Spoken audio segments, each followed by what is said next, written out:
오늘 본문은 그 헤렘법을 배경으로 보셔야 이해가 빠르고 해석을 할 수가 있습니다.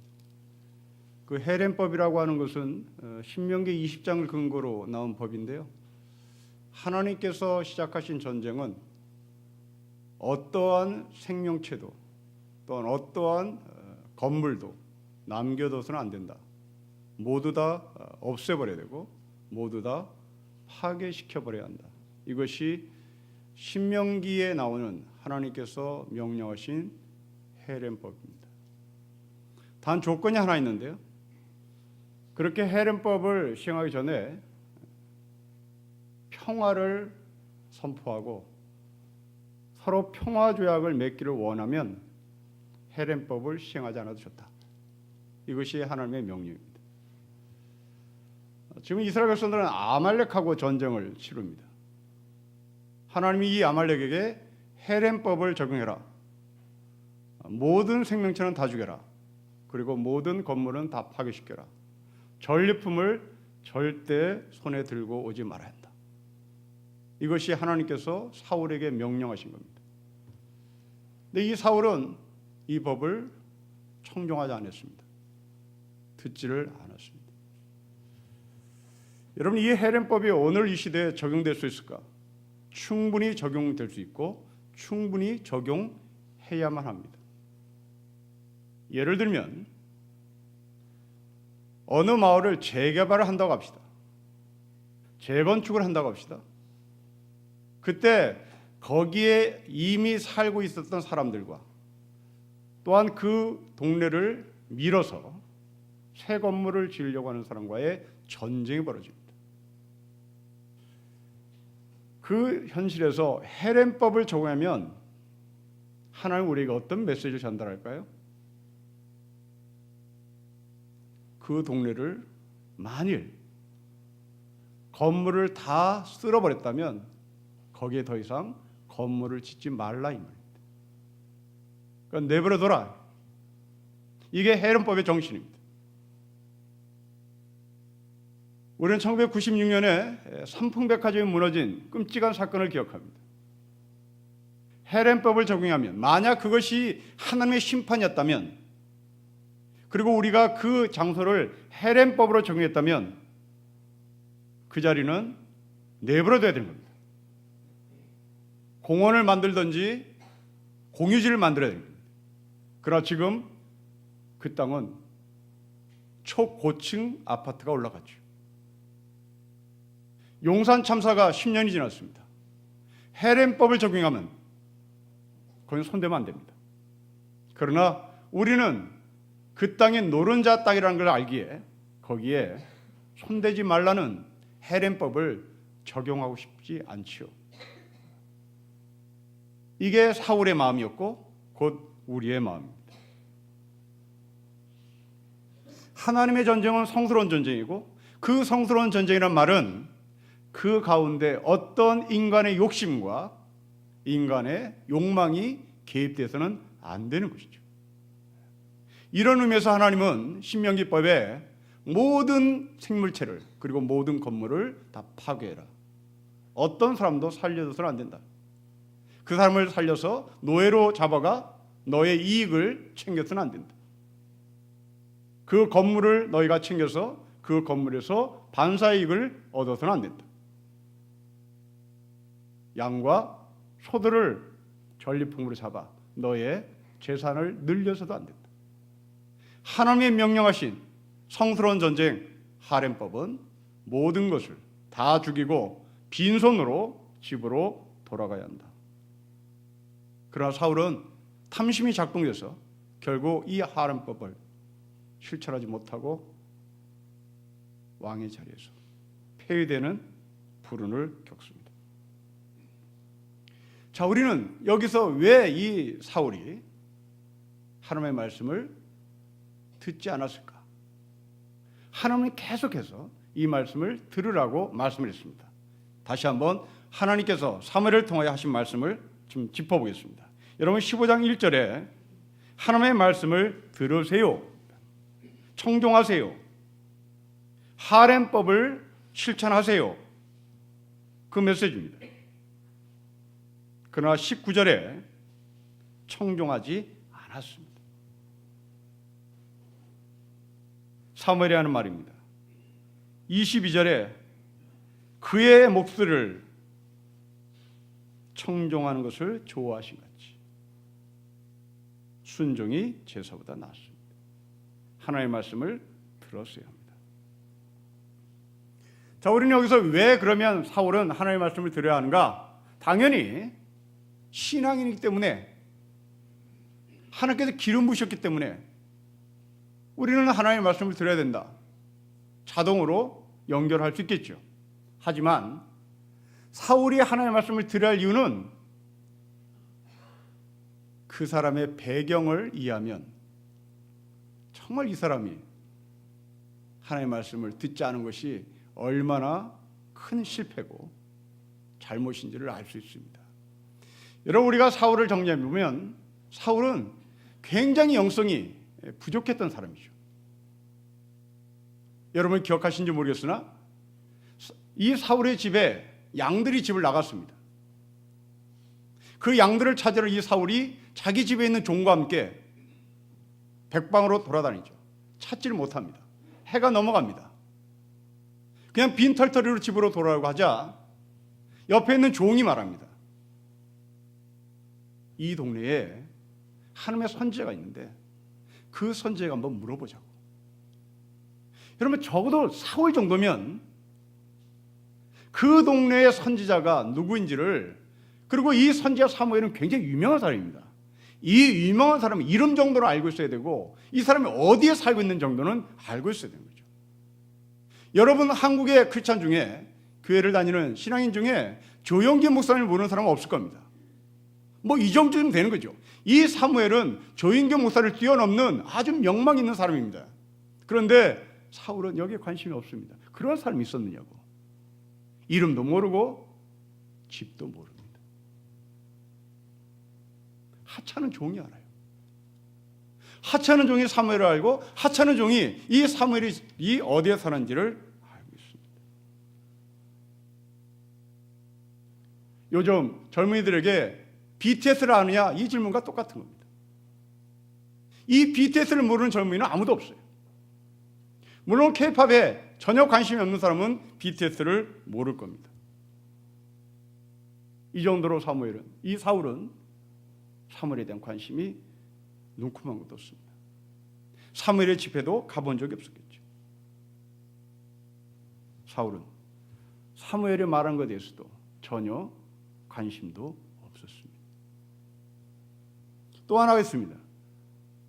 10장에 보면 사울도 선지자 중에 하나냐 하고 비아냥거리는 소리가 있습니다. 이 정도로 이 사울은 영성이 대단히 연약했고 빈약했던 사람이죠. 또한 여러분이 잘 알고 있는 길갈에서 사울은 제사를 드립니다. 사무엘을 대신해서 제사를 드리는 사울이죠. 그 이유가 뭘까? 군사들이 부대를 이탈하는 것을 보고 이 군사들이 부대를 이탈하면 결국 블레셋 군인들과 싸워서 실패할 것 같아, 질 것 같아. 사울은 현실적인 계산으로 사무엘이 오기 전에 제사를 드린 겁니다. 사울을 정리하면 두 가지입니다. 첫째로 영성이 대단히 빈약한 사람, 두 번째로 현실을 무지무지 중요히 여기시는 사람, 계산이 굉장히 빠른 사람. 군인들이 부대에서 이탈할 것이 두려워. 이탈하면 블레셋 군인과 싸워서 질 것이 두려워. 이 사람은 재빨리 제사를 드리고 군대를 모집합니다. 이 두 가지의 배경을 들고 여러분 15장 17절부터 21절의 말씀을 제가 읽을 테니까 한번 그 그림을 그려봤으면 좋겠습니다. 17절부터 21절을 제가 읽겠습니다. 사무엘이 이르되 왕이 스스로 작게 여길 그때에 이스라엘 지파의 머리가 되지 아니하셨나이까. 여호와께서 왕에게 기름을 부어 이스라엘 왕을 삼으시고 또 여호와께서 왕을 길로 보내시며 이르시기를 가서 죄인 아말렉 사람을 진멸하되 다 없어지기까지 치라 하셨거늘 어찌하여 왕이 여호와의 목소리를 청종하지 아니하고 탈출하기에만 급하여 여호와께서 악하게 여기신 일을 행하였나이까. 사울이 사무엘에게 이르시되 나는 실로 여호와의 목소리를 청종하여 여호와께서 보내신 길로 가서 아말렉 왕 아각을 끌어왔고 아말렉 사람들을 진멸하였으나 다만 백성이 그 마땅히 멸할 것 중에서 가장 좋은 것으로 길갈에서 당신의 하나님 여호와께 제사려고 양과 소를 끌어왔습니다. 17절에 당신의 영성이 너무너무 작을 때, 당신의 영성이 아무것도 없을 때, 작게 여길 때 하나님은 당신에게 기름을 부었어요. 그런데 왜 당신은 헤맬 법을 따르지 않았습니까? 그 자는 적입니다. 21절에 현실적인 문제가 있잖아요. 당신 하나님께 제사 드리기 위하여 제물을 가져온 것입니다. 이런 사람을 왕으로 세웠습니다. 그렇다면 사울은 죽으나 사나 하나님의 말씀을 청종해야 되는 겁니다. 가진 게 개뿔도 없는 사람이 하나님의 은혜로 말미암아 왕으로 세움 받았으면 죽으나 사나 하나님의 말씀에 무릎을 꿇고 따라야 되는 거죠.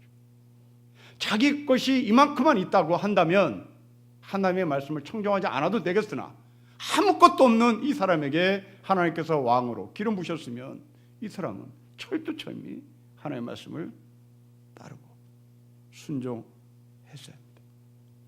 그러나 그렇지 않았습니다. 오늘 저 생명의 삶에 한 선교사의 편지가 인쇄되어서 제가 읽어봤는데요. 그 생명의 삶에 여러분 집에 가셔서 다시 한번 읽어봐도 좋겠습니다. 아프리카 탄자니아에서 선교사를 했던 한 선교사가 한국에서 1년 동안 안식년을 마치고 다시 아프리카 탄자니아로 돌아가면서 목사에게 보낸 이메일입니다. 1년 동안 안식년을 보내면서 한국에서 생활했던 느낌에 대한 이야기죠. 제가 그대로 읽겠습니다. 이 선교사는 대한민국이 오주 중에 오지라고 느꼈다고 말하면서 왜 그런지 설명하기 시작했다. 말씀 묵상과 기도가 TV 드라마에 밀려났고 육체의 건강은 지나칠 정도로 꼼꼼히 챙기면서 영적으로는 초기 암 환자처럼 자각 증세를 느끼지 못하고 있는 것 같다. 정년 퇴직 후 고작 20년, 30년에 불과할 노후 대책에는 놀랄 만큼 계산적이면서도 죽음 이후의 영혼을 위한 대책에는 무관심한 성도들이 왜 이렇게 많은지 대한민국은 오지인 것 같다. 영적인 오지인 것 같다. 목사는 그렇게 많고 장로는 그렇게 많은데 그 목사들은 세습하기 바쁘고 그 목사들은 돈을 땡겨먹기에 바쁘고 그 목사들은 하나님 말씀에 청종하지 않는다.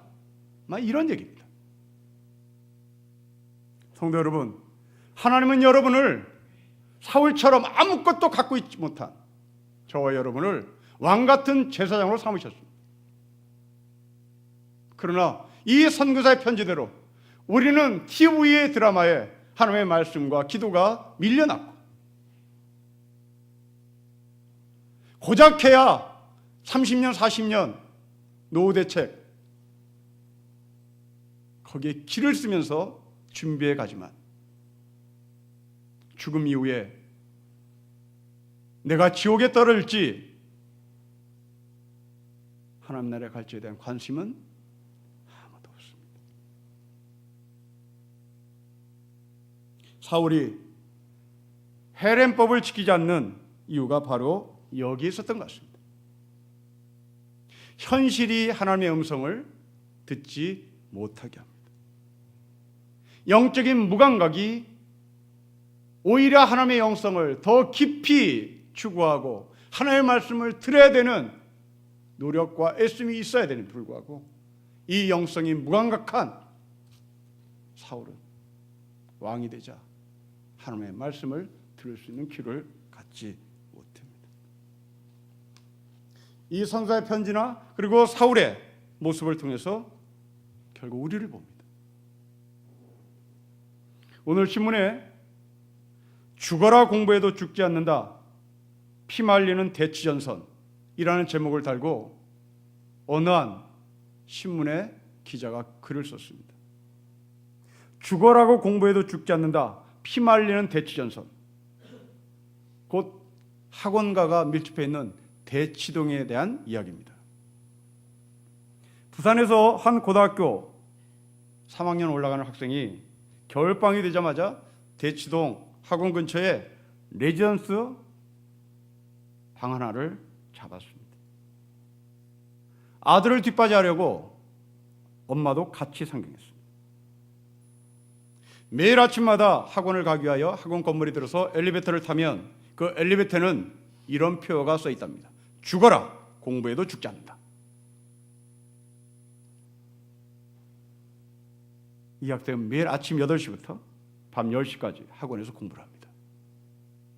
일주일에 3과목 10시간 동안 수업을 들고 나서 나머지 모든 시간들은 잠자는 것 빼놓고 꼼빡 앉아서 자습실에서 공부를 합니다. 이 학생처럼 지방에서 올라와서 학원을 다니도록 뒷바라지하는 엄마를 식모살이한다고 표현한답니다.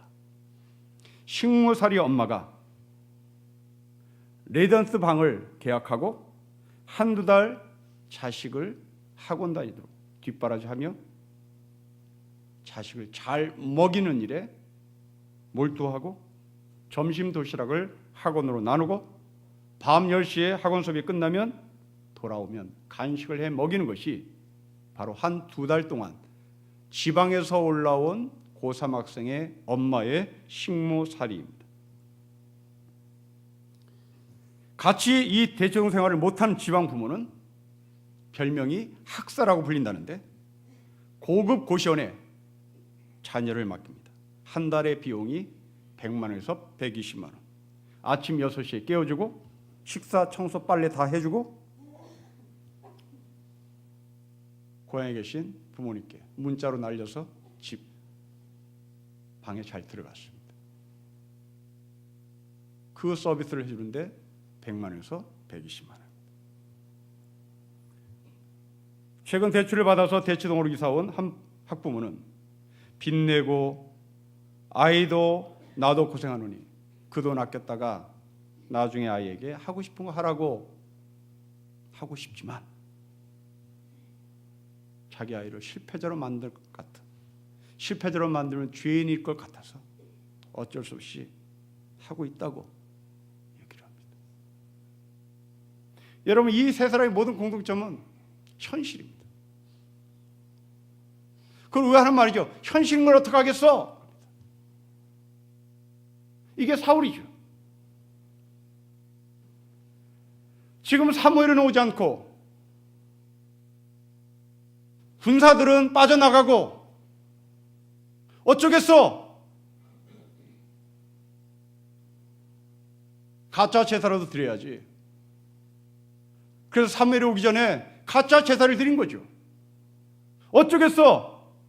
시험지 훔쳐와야지. 어쩌겠어? 컨닝하는 방법을 배워야지. 어쩌겠어? 코디를 불러야지. 어쩌겠어? 이게 사무엘이 고백했던 거죠. 사울이 고백했던 얘기입니다. 어쩌겠어? 살고 봐야 될 거 아니에요. 이때 하나님 말씀합니다. 너는 왜 내 얘기를 듣지 않느냐? 너는 왜 내 말씀에 순종하지 않느냐? 사무엘을 통하여 하나님은 다 고칩니다. 사랑하는 성도 여러분, 한국교회 교인들 어떤 사람이었나? 여러분들의 뿌리는 어떤 뿌리였습니까? 우리는 기댈 언덕이 없었던 사람이었습니다.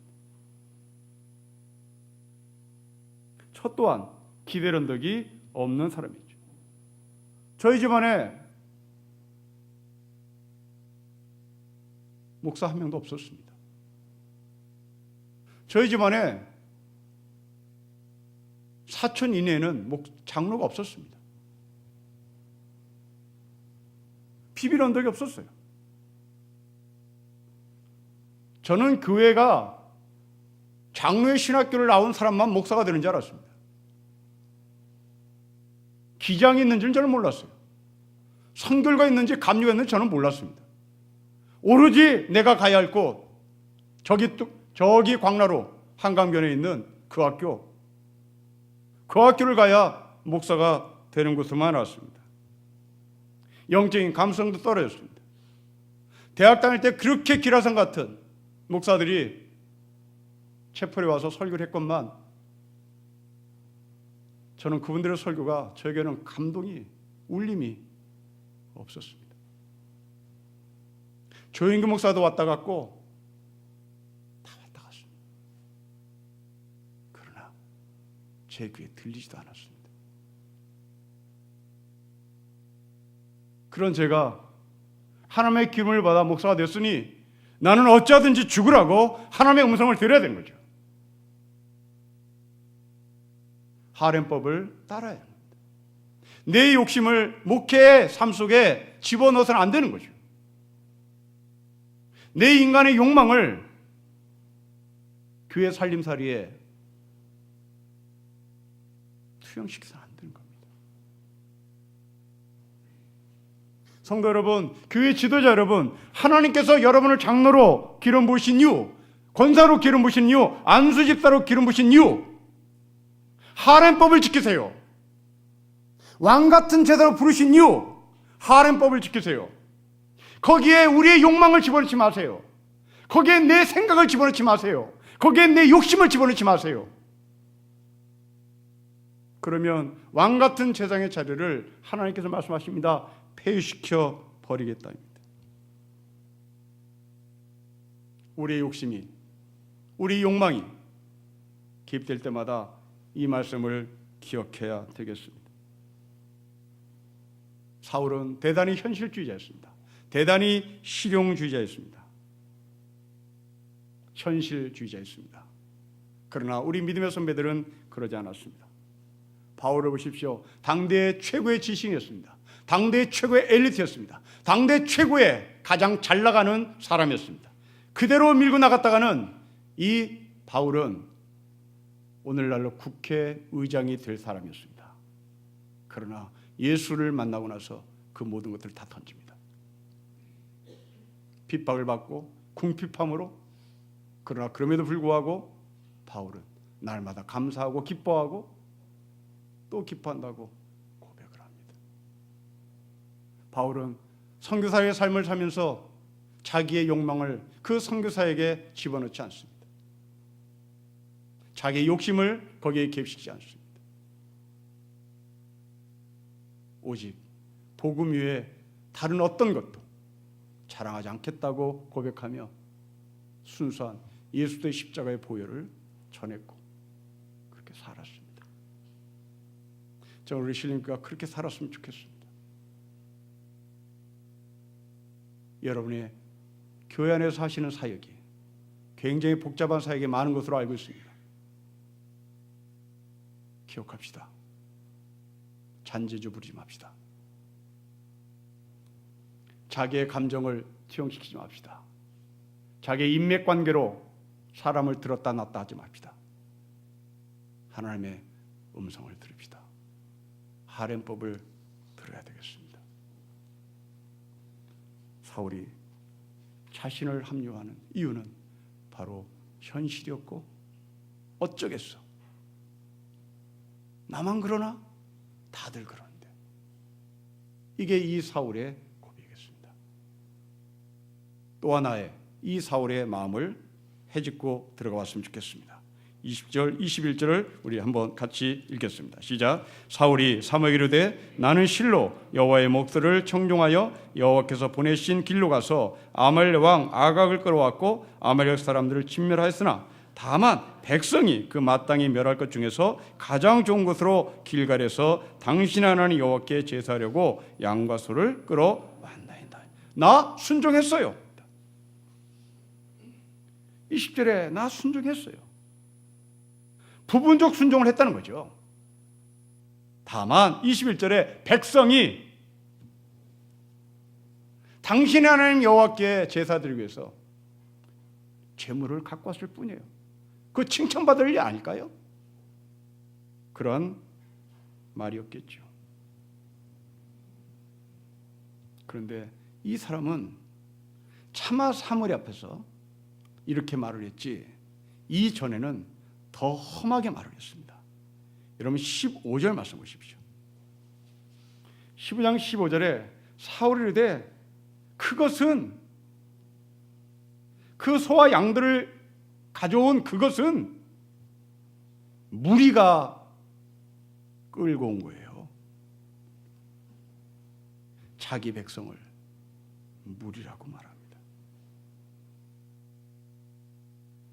합리를 주장하기 위하여 자기의 책임을 백성에 떠넘기고 그 백성은 못 배워서 그러는 거예요 하고 무리라고 말을 바꿔버립니다. 여러분 이 땅에 못된 지도자들이 하는 말입니다. 못 배워서 그래요. 나는 그렇게 말하지 않았어요. 여러분 이 원리가 여러분 가정의 남편일지도 모르겠습니다. 내 아내는 못 배워서 그래요.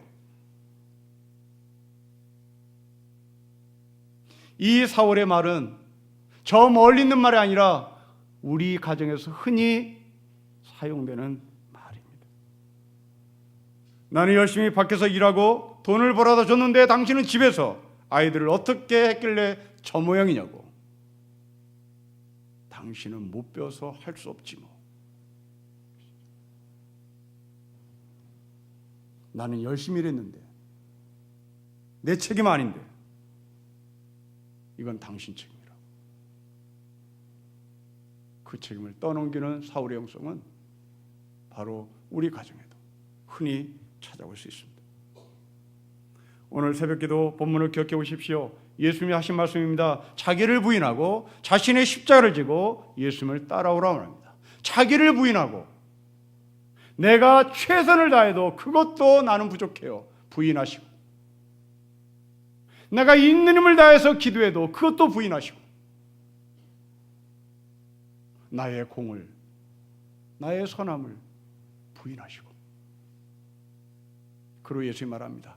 자기의 십자가를 짊어지고 자기의 십자가라는 것은 운명이 아닙니다. 팔자가 아닙니다. 자기의 십자가라는 것은 예수님께서 우리의 죄를 짊어진 십자가. 그것처럼 우리 가정의 죄를, 내 아이의 죄를, 내 남편의 죄를, 내 아내의 죄를, 우리 사회의 죄를 짊어지고 주님을 따르는 것이 바로 자기 십자가를 짊어지는 겁니다. 여러분 가정에 자녀가 잘못되는 것은 여러분이 그 책임을 십자가로 짊어지지 않았기 때문일지도 모릅니다. 자기 십자가를 짊어지십시오. 내가 책임져야 할 그 십자가를 짊어지란 말입니다. 자식에 대한 책임져야 될 십자가를 짊어지고 남편에게 책임져야 될 십자가를 짊어지고 아내에게 책임져야 될 십자가를 짊어집니다. 그리고 주님의 뒤를 따르는 겁니다. 사울은 이 말씀을 따르지 않았습니다. 그러자 사무엘은 말합니다. 여러분 22절과 23절을 우리 같이 읽겠습니다. 시작. 사무엘을 대해 여호와께서 번제와 다른 제사를 그의 목소리를 청종하는 것을 좋아하실 것 같이 좋아하시겠나이까. 순종이 제사보다 낫고 듣는 것이 순양의 기름보다 나으니 이를 거역하는 것은 점치는 죄와 같고 완고한 것은 사신 우상에게 절하는 죄와 같음이라. 왕이 여호와의 말씀을 버렸으므로 여호와께서도 왕을 버려 왕이 되지 못하게 하셨습니다. 점치는 죄와 같고 우상에 절하는 죄와 같다. 하나님의 말씀을 듣지 않는 것이. 여러분 이 말씀은 로마서에서 사도 바울이 동일하게 죄에 대한 말씀을 이렇게 합니다. 사람들이 하나님의 마음을 마음에 두기 싫어하자 미친 마음을 가진 사람들은 비방하고 능욕하고 교만하고 자랑하고 부모를 거역하고 우매하고 배약하고 무자비한 사람이 됐다. 기억하십시오. 부모를 거역하는 자, 그 사람은 무자비한 사람입니다. 마음이 거친 사람이 아닙니다. 마음이 좀 거칠어서 부모를 무자비하게 보이는 것이 아니라 그 사람 자체가 무자비한 겁니다. 약속을 어기는 사람, 무자비한 사람입니다. 뒤에서 수군거리는 사람, 무자비한 사람입니다. 자랑하는 사람, 무자비한 사람입니다. 하나님의 말씀에 청종하지 않는 사람, 우상에게 죄를 짓는 것이고 점치는 죄를 짓는 겁니다. 우리가 하나님 모시기를 싫어하는 이유는 바로 현실적인 문제 때문에 우리가 하나님의 말씀을 따르지 못하는 우를 범하는 것이 사실입니다. 하나님이 하시는 전쟁에 참여하기보다 욕심을 채우기 위하여 전쟁에 참여하는 우리의 모습을 심심치 않게 볼 수 있습니다. 하나님이 우리에게 말합니다. 왕 같은 제장에서 폐위시키겠다. 사울은 그 말대로 왕에서 폐위당했습니다.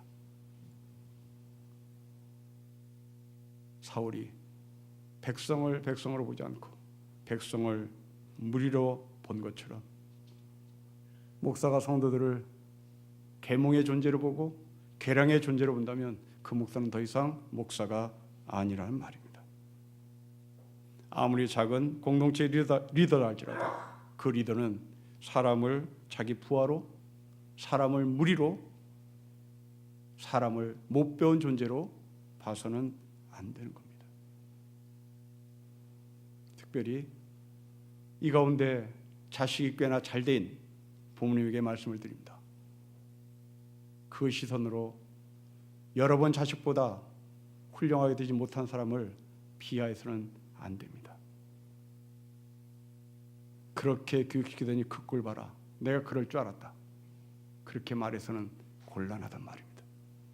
바로 그렇게 마음을 먹는 것은 왕 같은 세상에서 여러분을 폐위시키겠다는 사모의 말을 들어야만 되는 겁니다. 여러분의 자녀를 공부 기계로 보지 마시고 여러분의 자녀를 자녀로 보십시다. 여러분의 남편을 돈 벌어오는 기계로 보지 마시고 남편으로 봅시다. 성도를 성도로 보셔야 됩니다. 아내에게 자식 교육의 책임을 묻지 맙시다. 함께 지어져가는 가족으로 보셔야 되고 함께 지어져가는 성도의 공동체의 교회로 보셔야 되는 겁니다. 사람은 모두 다 실력 차이가 있습니다. 그러나 그 실력이 인격은 아닙니다. 그 실력이 천국 가는데 발휘되는 힘은 못 됩니다. 서로 크고 작음은 있으나 그 모두가 주 예수 안에 있으면 하늘나라를 가는 하늘의 백성입니다. 다시 한번 사울의 영성이 우리 가운데 뿌리가 뽑아지고 우리가 영원토록 왕같은 제사장의 반열에 들어가 하나님의 영광의 자리에 가는 우리 모두가 되시기를 주 이름으로 축복합니다. 기도하겠습니다. 하나님 아버지, 헤렘법을 적용하지 못한 사울의 폐위가 먼 이야기 아니라 살펴보니 우리의 얘기고 우리도 이 왕 같은 제장에서 폐위될 가능성 있는 존재에게 다시 한번 무릎을 꿇습니다. 그리고 말씀해 주실 때마다 그 말씀 앞에 정직하게 반응하게 하시고 순종하게 하셔서 정말 우리가 영원토록 이 왕 같은 세상의 반열에서 쫓겨나지 아니하도록 축복하시고 우리가 그렇게 축복된 몸과 마음을 들고 살 수 있도록 은총 더하여 주십시오. 주 예수 그리스도의 이름으로 기도합니다. 아멘.